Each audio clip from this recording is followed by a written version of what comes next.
అందరికీ నమస్తే అండి. లక్ష్మీ పాలంకి ఛానల్కి స్వాగతం. సేమ్యాలు గోధుమ నూకతో ఉప్మా. గోధుమ నూక అంటే కరాచీ కదండి, బన్సీ రవ్వ. అది కూడా సన్నగా ఉన్నది కాదు, కొంచెం లావుగా ఉన్న బన్సీ రవ్వ తీసుకోవాలి. దీనికి కావలసిన పదార్థాలు: 2 గ్లాసుల బన్సీ రవ్వ, 2 గ్లాసుల సేమ్యాలు, కొంచెం ఆవాలు, జీలకర్ర, ఎండుమిరపకాయలు, శనగపప్పు, మినప్పప్పు, కరివేపాకు, 4 పచ్చిమిరపకాయలు. పచ్చిమిరపకాయలని పొడుగ్గా తరుక్కోవాలి.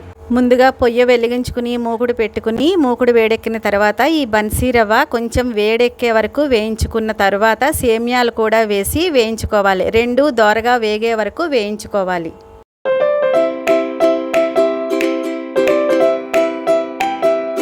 ఇవి దోరగా వేగిపోయాయి. ఒక పళ్ళెంలోకి తీసి పక్కన పెట్టుకోవాలి. పొయ్యి కట్టక్కర్లేదండి. ఇప్పుడు పోపు వేగడానికి తగినంత నూనె వేసుకోవాలి. నూనె వేడెక్కిందండి. పోపు దినుసులన్నీ అందులో వేసుకుని మాడిపోకుండా జాగ్రత్తగా వేయించుకోవాలి. పోపు వేగిందండి. ఇప్పుడు తరిగి పెట్టుకున్న పచ్చిమిరపకాయలు, కరివేపాకు కూడా వేసి వేయించుకోవాలి.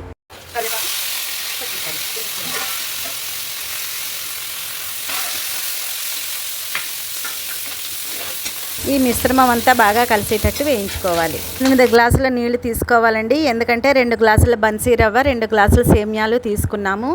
అందుకని 8 గ్లాసుల నీళ్లు తీసుకోవాలి. ఇందాకలా వేయించి పక్కన పెట్టుకున్న నూక, సేమ్యాలు కూడా ఈ పోపులో వేసి బాగా కలిసేటట్టు కలుపుకోవాలి.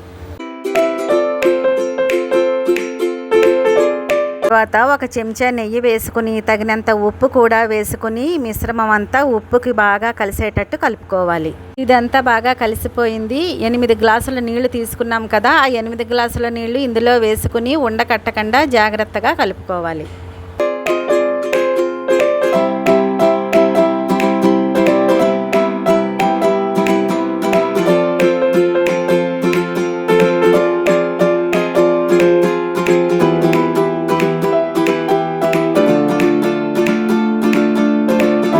ఇది దగ్గర పడిందండి. అంతే, ఉప్మా రెడీ అయిపోయింది. సేమ్యాలు బన్సీ రవ్వతో ఉప్మా రెడీ.